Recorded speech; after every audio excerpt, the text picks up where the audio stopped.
All right, so it's Saturday morning, a couple hours before the Panthers play the Devils. Checked out Twitter just before I'm getting ready to do some eBay listing, and what do I find? I couldn't leave this one alone. This one, the Flyers are going to sit Keith Yandle and break his Ironman streak. 11 games to go before you hit 1,000 games. All right, so before I even say what I feel, I can see both sides. So I'm asking for comments. I want to know your thoughts, obviously, but I could see both sides here. On one hand, look, if it wasn't for the mutiny in the locker room last year, and when Q was going to sit him, the Ironman streak never happens anyway. He doesn't break the record anyway, right? So there's that. We watched him play last year as a Panther. He could still kind of do okay, but how many times did I tell you last year? He's done. He can't swivel his hips. If you're a defenseman and you're on the blue line and you can't swivel your hips, you are done. So he makes the streak. You know, he continues the streak with the Panthers.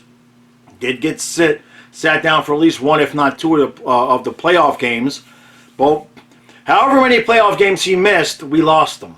That was interesting. So then he signs with the Flyers from the offseason, and you're kind of thinking, all right, they Flyers really didn't know what to expect, right? We kind of knew what to expect.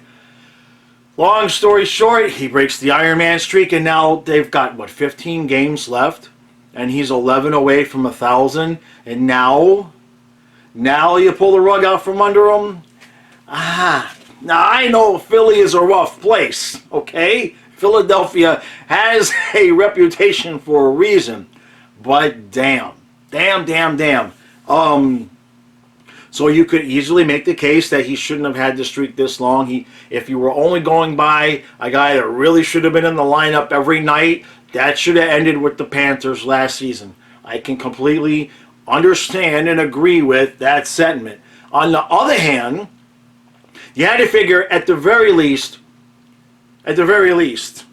obviously, when he signed with the Flyers, he said, hey, you're going to let me get the streak, right? And they said yes. To me, there's no way he signs a contract unless the team is allowing him to get the streak.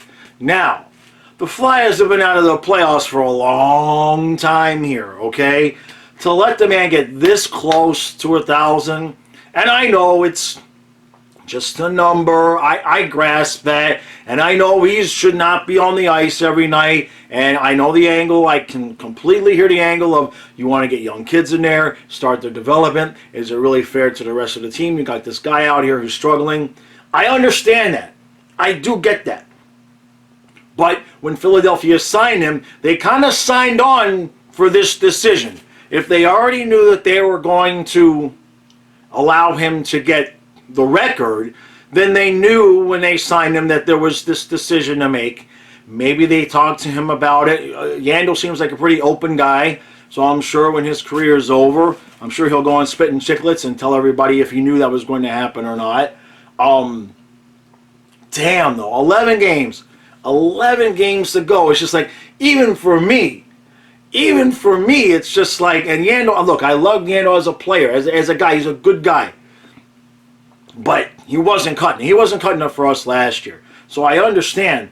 But if you're gonna, if you're gonna marry the girl, don't divorce her where she's on her deathbed, right? Just let her die in peace, happy, married to you. Then you can go do whatever the hell you want. You know what I'm saying?